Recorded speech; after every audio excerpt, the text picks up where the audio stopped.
Okay, welcome to One on One with GSM Entertainment. I'm your host, Beans. I'm behind the camera. You might see me in front of the camera one day, but I ain't looking too good today.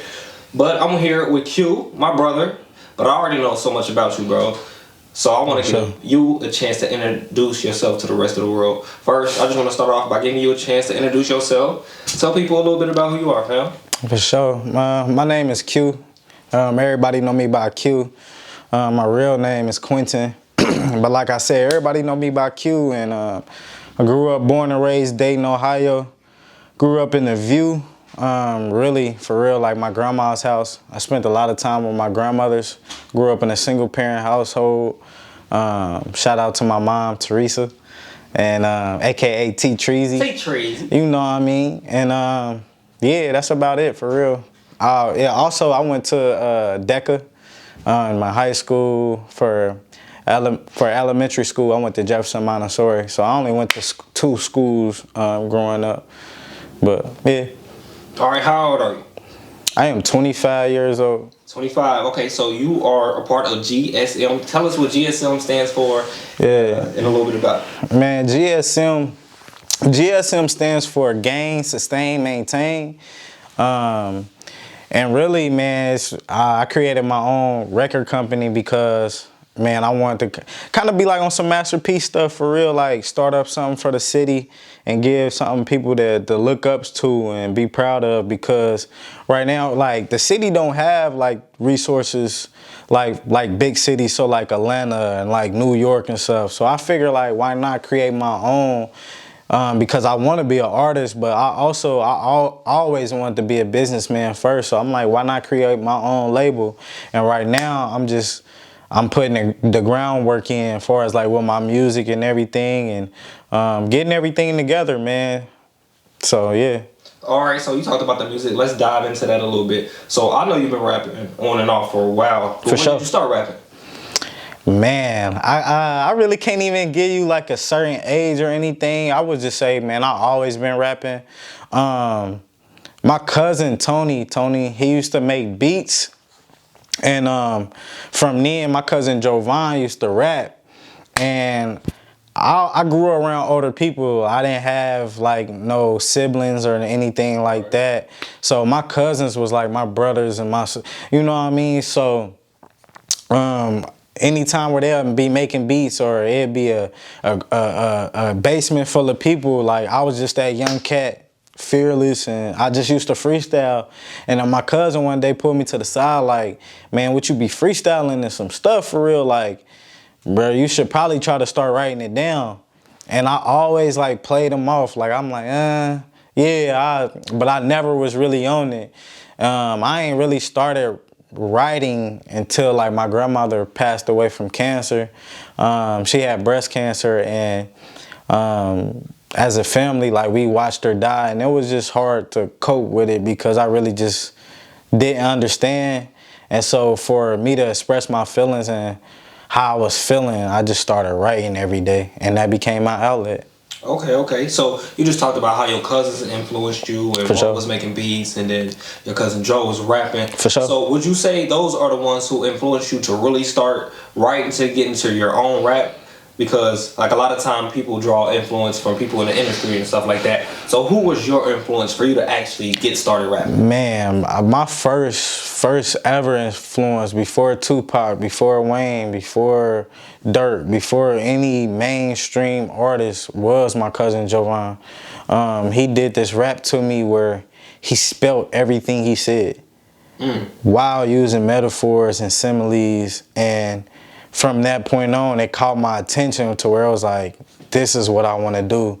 Like, from then, I've been trying to write something better than that ever since. You know what I mean? Like, anytime I write, that's kind of been like my motivation. It's like, I'm trying to outdo that or outbeat that. It's kind of like, if I could give you an analogy, it's kind of like when a crackhead or somebody take their first hit of some dope, and they try to chase that feeling. Yeah. It's like that. Like, I'm trying to chase chase how he made me feel when I was a kid. Man, that's crazy. That's wild. So you talked about how he told you like, hey, your freestyle's hard, but write it down. So I want to talk about your writing style. For you, I know a lot of people, they like to write to the beat or vice versa. Sure. Some people, they need to be in a room by themselves and complete silence. So what works best for you? I feel like right now I don't really have like a best method because I didn't have so many different styles of writing. So like before, like when I was younger, I had to have a notebook. Like that's just what I needed. I needed a notebook and I would just write. I would just write out my feelings and just go wherever my mind would take me. That's what I do. And then as I have gotten older, I have adapted to this new way of writing, which is like in my phone. And it's a lot more accessible, a lot more easier because I always have my phone on me. So like I could be in a party and I'll write a 16, or I could be in a full conversation with a group of friends and I'm still tuned in their conversations, but I have like some earbuds in and I'll be writing. But lately, I listen to a beat, and however the beat makes me feel, that's what I write about.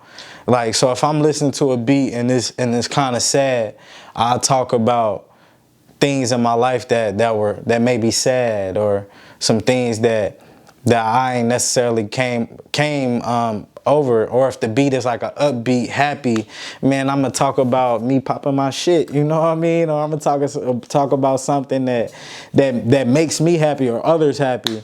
Or if it might be like a beat where it's slowed down R&B, like I'm gonna talk to the ladies, you know what I mean? So yeah. So you adapt with it now. Your writing style just based on how you feel, how the beat make you feel. And I like how you say you can really do it anywhere. Like if you for sure. Party, you feel me? Okay. For sure, yeah. It's definitely a adaptation. You know what I mean? Like just me and being adapted to any situation that I may be in.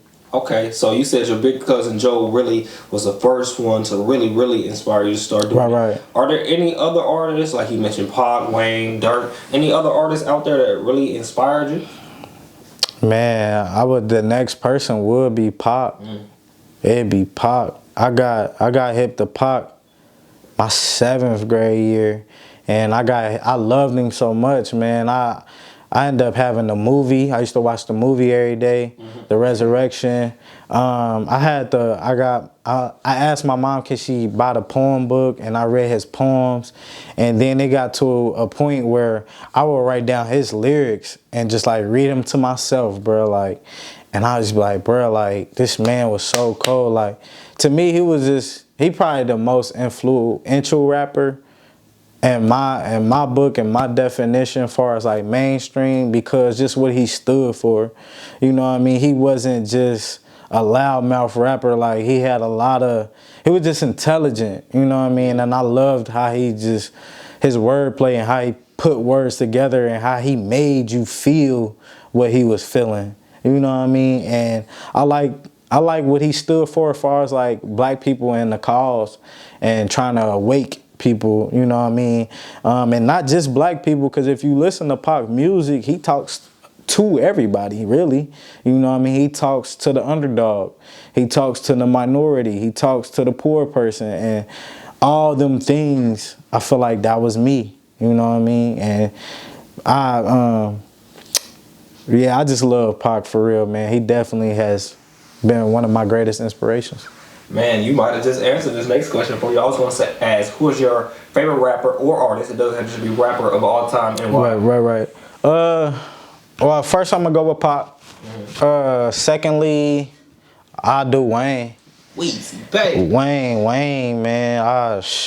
I grew up on Wayne since all the way to 500 Degrees because one of Jovan's favorite rappers was Lil Wayne. So I grew up on Wayne, Master P, Mac, Fiend, all these down south southern rappers. But Wayne, man, I would just say as far as work ethic and his lyrics, just like his punchlines, it's like, bro, like how he think of that, like, you know what I mean? And bro don't even write, you know what I mean? Right. So it's just like, I really respect his craft and his mind, but like as of lately, I I really don't tune in to him like that for real. Just because he went this way and I ain't really agreeing with all his views because I don't feel like he being true, but that's him, bro. He making money, but much love to Wayne, you know what I mean? Okay. Yeah. I feel you. So, of course, every artist, they had their own unique style, something that make them stand out from everybody else, right? Right. But who are some artists that you think your style emulates or is similar to, whether it's one person or it's multiple musicians? I feel like mine probably multiple musicians. Now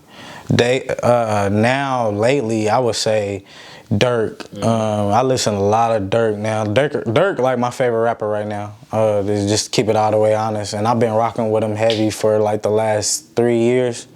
You know what I mean? I ain't even gonna pump fake like when Dirk first came out. Like I was real heavy on it. Like I like This Is What You Want, but I wasn't tuned into his tapes with the L's, you know what I mean, and all that. So, yeah, but like as of lately, Dirk, I would say Kanye. Okay. You know what I mean? Just because I'm not necessarily a trap rapper.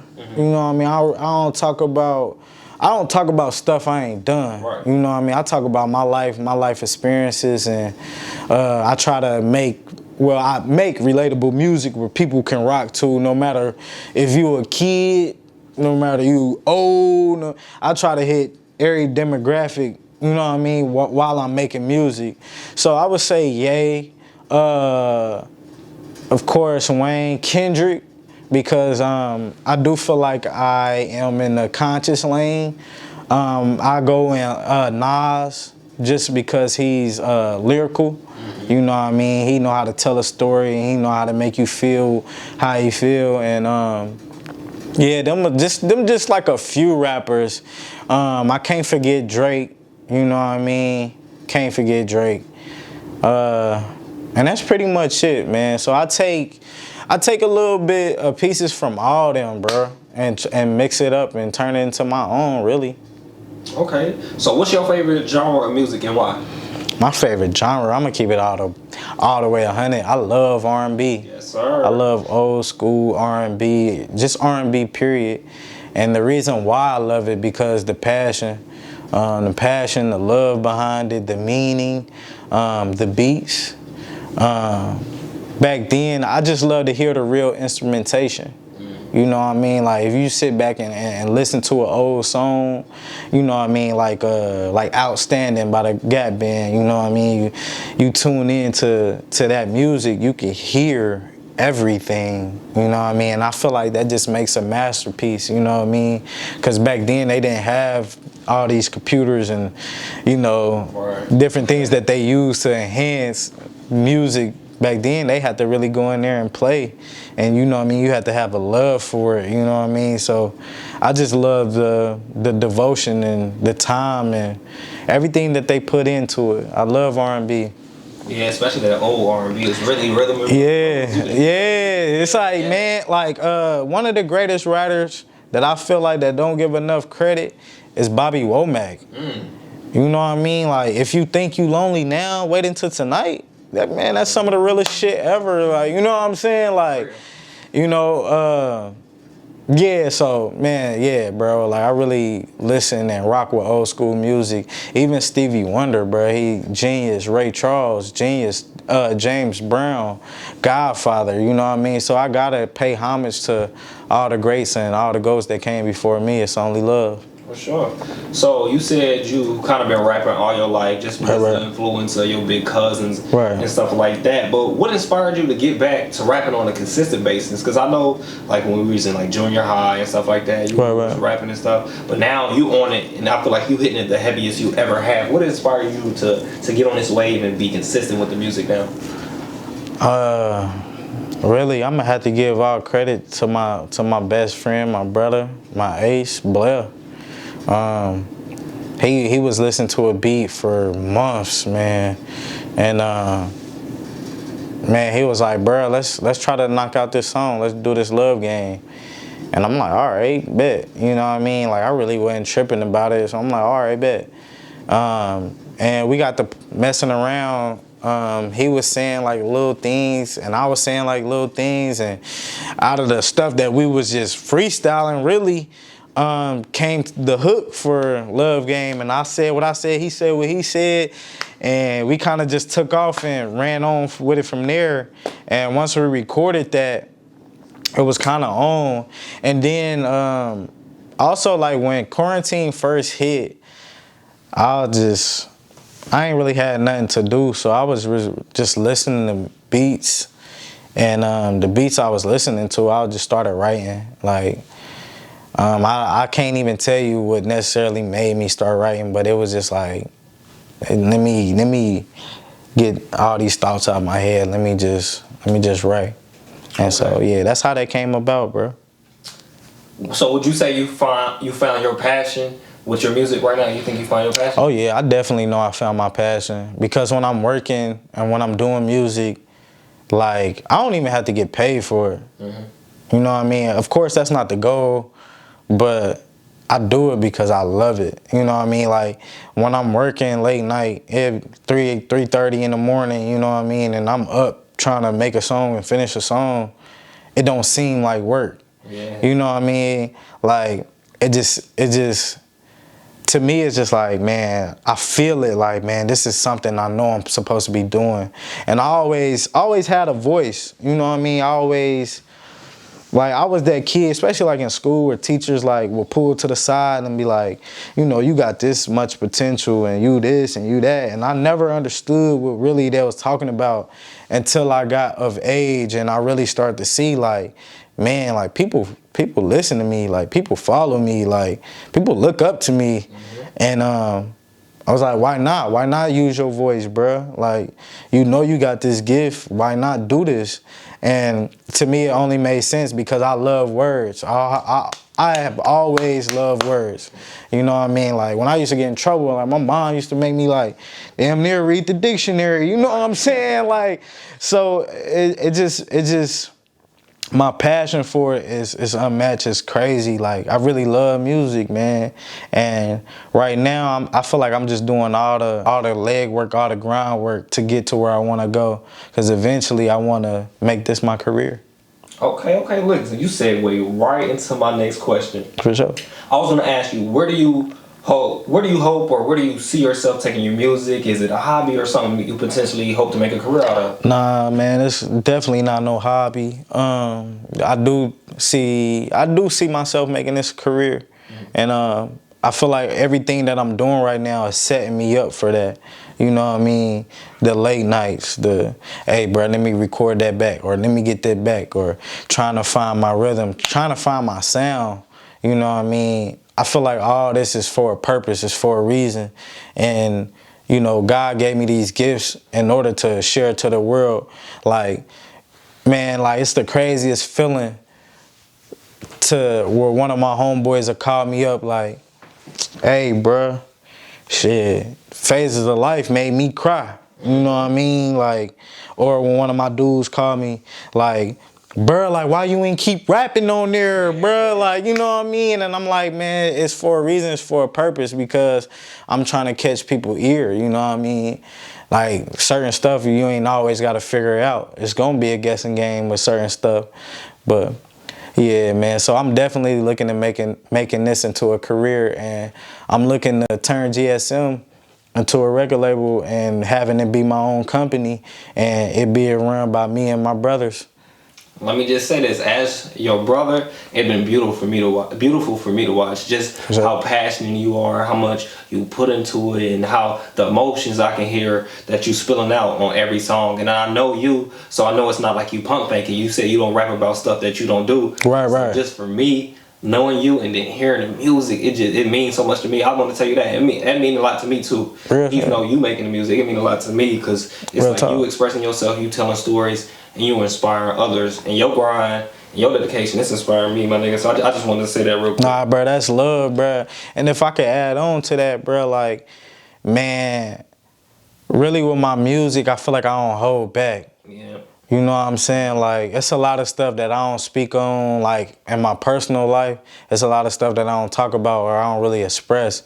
Like, I'm a laid-back, nonchalant type of person for real, so a lot of stuff I really don't dig into, but it's a few songs that I have released and let out to where I was like, I didn't listen to it like, damn, like, you know, like, that might be a little bit too much, but I tell myself, like, no, it ain't, bro. That's how you was feeling, bro. Let it out, you know what I mean? Because what I'm noticing after I let it out, people, man, calling me or people would text me like, bro, I felt this bar or I felt like this.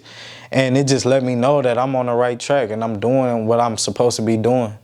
Yes, sir. Now, of course, you know, I'm a rock with your music. Right.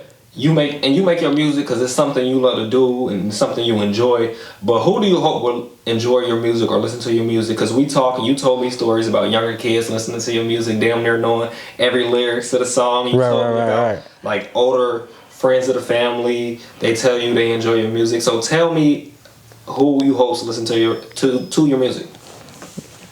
Man, that's a good question, for real. Man, for real, just, I know it's probably about to sound vague, but just like everybody that has, me, I feel like I make music for the underdog.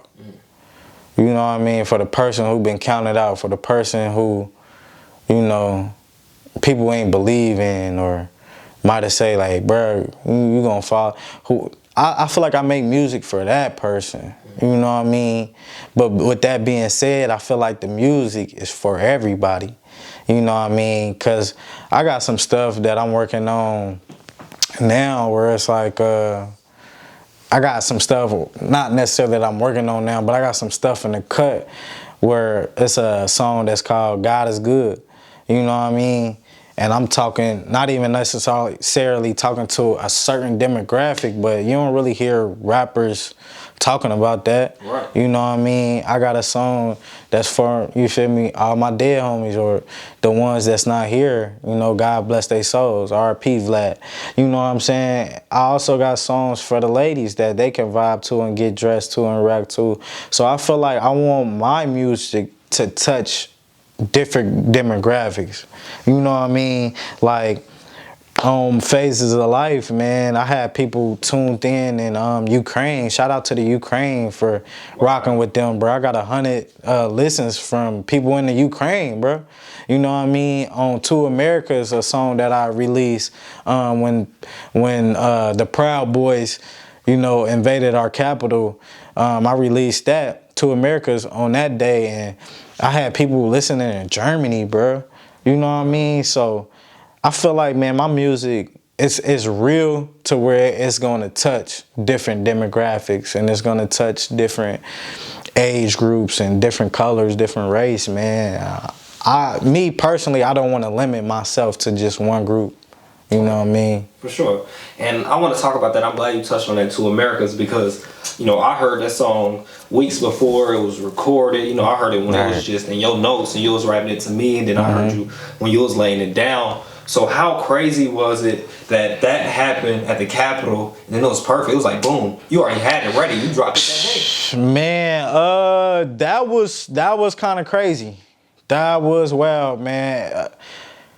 I ain't gonna lie, man, I kind of felt like prophetic. You know what I mean? Like, because, and the reason why I named it Two Americas, I mean, I genuinely feel like that. You know, a lot of people of color would tell you, like, man, we say little things to each other like, man, that never happened if we were white, or, you know, vice versa, you know what I mean? But it's true, because, like, the most segregated place in America is church. Think about it. You know what I mean? White people have their own church, and when you go to a white person's church, it's totally different. They don't get to talk, you know, you gotta be quiet and stuff like that, you know what I mean? You go to a black church, you know, you in there all day, you know what I'm saying? You get to talk to the pastor, like the pastor wants you to hype him up, you know what I mean? And so I just really felt like it was somewhat just prophetic, you know what I mean? Like, I felt kind of like a prophet, because I wrote Two Americas after the George Floyd and the Ahmaud Arbery. And it was really like a Ahmaud Arbery. And I just wrote it out of I was just frustrated. I was just mad. Like, I was just tired of seeing, like, black males just getting killed without no remorse, without no care in the world, and ain't nothing happening. You feel me? Right. Because I'm looking, like, I look at myself in the mirror like, dang, bro, that could be me, or that could be my brothers, one of my brothers. You know what I mean? That could be my son, that could be my daughter, you feel me? And I was like, bro, I gotta do something. And what I resorted to was writing. That was another way of me coping once again with the tragedies that happened. RIP to the people that lost their life as well.